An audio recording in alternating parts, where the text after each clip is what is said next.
Nathan go merere te lawa, go ngai tabua, ando talita kana vararonga na Radio Fiji 1 nando maiviti. Radio Fiji 1 nando maiviti. Yana Vinaka and Good Morning Fiji. In this bulletin, 500 new jobs. PM warns against Sadelpa. And KUMAR still under investigation. From the studios of FBC Suva, Jackie Spate. More than 500 people have been recruited in the first round of the Stronger Together Job Support Scheme. Minister for Economy Ayasad Kayum says the government is trying to mitigate the job losses caused by COVID-19. Kelly Vadala reports that several employers have come on board eager to hire staff based on the government subsidy. The pandemic has caused tens of thousands of job losses, but the government's new job scheme has received a lot of positive response. It has to be in addition to those people they already employ. We are contributing to 68 an hour. They simply have to pay the FNPF component, which is now 5%. And as we said, they have to comply with the law. Should the position have another minimum wage, which is higher than 268, they have to pay that. The Fiji Revenue and Customs Service, which facilitates the scheme, has assured there will be no delays. FRCS, once the documentation is done, will pay 1 month's salary in advance to the employer for the number of positions that have been approved. For some of these employers, providing jobs is part of their social responsibility. We have lost for almost 15. 10 we are going to hire that in our warehouse section where they'll be used in packaging. Another section we'll be taking them in is the sales assistant as well. We are going to look into employing mostly process level workers at the moment. The new jobs are based on 3-month contracts, but the government is hoping Fijians will be able to find permanent employment through the scheme. Round 2 of the job scheme is now underway, and the government is calling on employers to take interest in the initiative and help Fijians get back on track during this difficult time.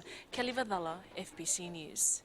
Prime Minister Vurenge Bainimarama has told members of the disciplinary force to be wary of the Social Democratic Liberal Party.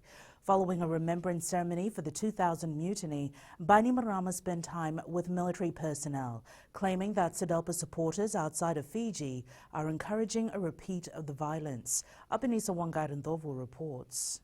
The Prime Minister told the disciplinary force that he knows the political landscape in Fiji and called on them to be vigilant of Sadelpa and its supporters. The Sadelpa supporters are writing from outside, calling for a repeat of the 2nd November incident. You must be aware of these talks. They are calling for taking over in the military camp. Bainimarama says those who inflicted the 2000 mutiny are still wandering around and nothing has changed for them. Nothing has changed for those who participated in the 2000 coup. They have brought nothing good to the country. We should not forget that.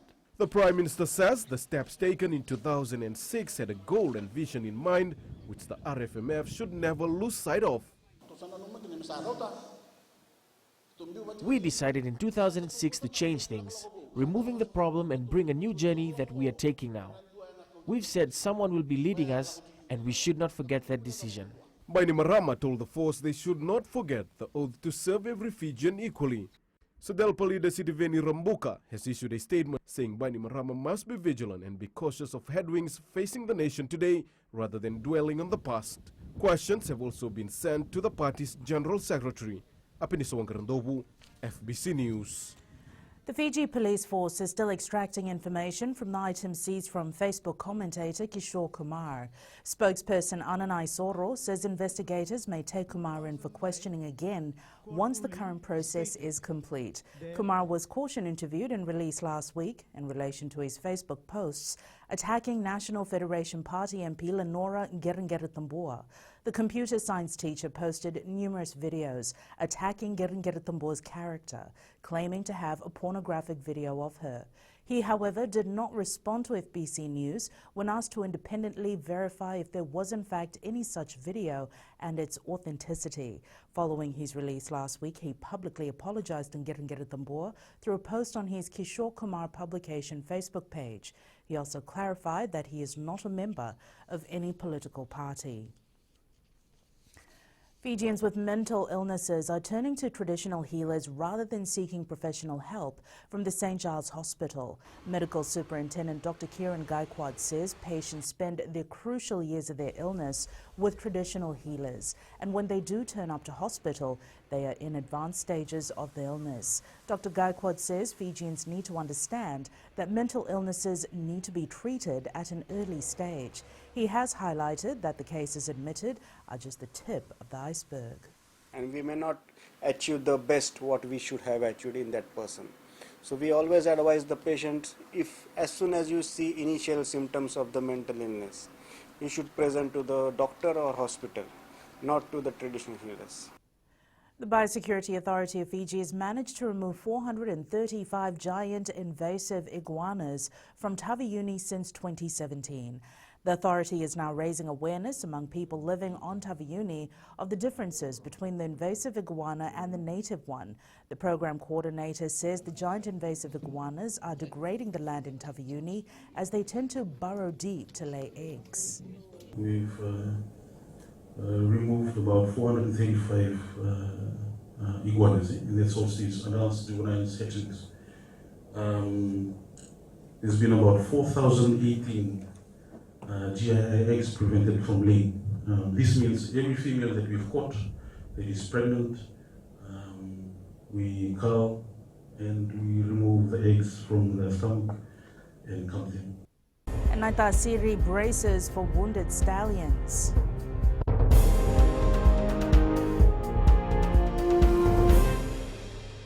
Hi, Bula. I'm Selai from Nandi. I love Gold FM, only the classic hits. Gold FM, only the classic hits.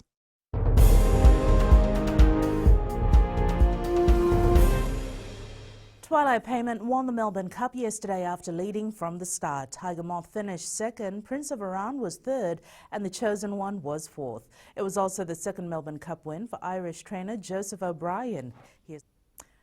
And despite the current situation and pandemic, at least 100 people showed up at the Dinnerau Golf and Racquet Club to watch the Melbourne Cup. Guests turned out in the themed attire of a white affair. It was an extravaganza day, as it was also an opportunity to showcase what the club had to offer during this downtime. Guests were treated to a fashion show, sweepstakes, and watched the race live. Melbourne Cup was a great opportunity, even though it was after a long weekend. We thought we'll stretch ourselves and put up a quality event that we can demonstrate to Fiji and bring in the locals to taste some fabulous food and enjoy themselves for the afternoon. Creates an opportunity for a lot of our staff who do not get as many hours to get some hours, get some energy back, feel great about themselves that they put on an event like this. Naitasiri fly half Kenny Douglas hopes to win a Skipper Cup title in his career.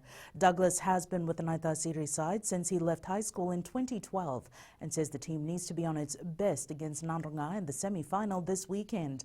Aquila Dama has more.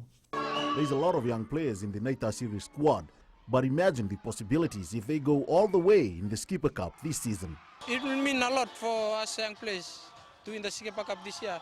I mean for the honor of Naitasiri. But most importantly, just for us, for this bunch of young fellas. Yeah, it will mean a lot for us. However, Nandronga will not be a pushover, and Naitasiri will have to dig deep if it wants to beat the former champions on Saturday. We're just going to go back and regroup and try to come back better in the next game. While Naitasiri and Nandronga feature in one semi-final, Suva will host Namosi in the second. Since both have now, the Feb brother is gone, Suva was looking forward to challenge for the Feb brother, and Namosi was hoping. I think the next challenge for them is the Skipper with its prize money and so forth. Suva and Namosi will play at the ANZ Stadium on Saturday, while Naitasiri hosts Nandronga at Ratu Thakombo Park in Nosori. Aquila Dama, FBC Sports. Fiji Under-15's head coach Senirusi Servakula was surprised with the skills and talents uncovered in the Northern Women's Tens competition. The one-day event was held at Sobrel Park in Lambasa with a total of 10 teams from Dakandrove, Bua, Maduwata and Taveuni showcasing their talents. Servakula says the Northern Ruggers did not disappoint as they displayed good rugby. Really impressed. A lot of talent shown today. Thought there was not much to be seen, but spending the whole day looking at all these young girls, they showcase their talent.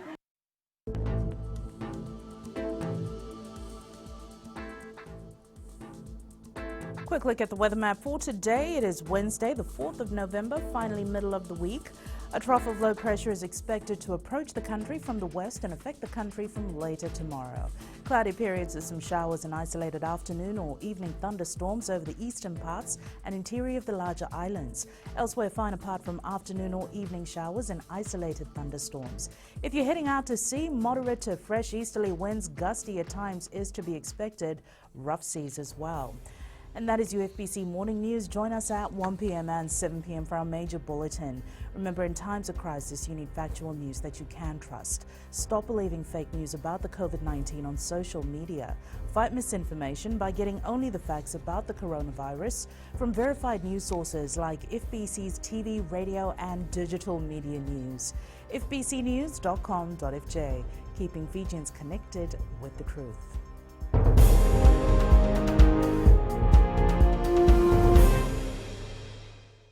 Hi, my name is Prashant. I live in Suva. I love Mirchi FM because Mirchi FM, it's hot. Mirchi FM, it's hot.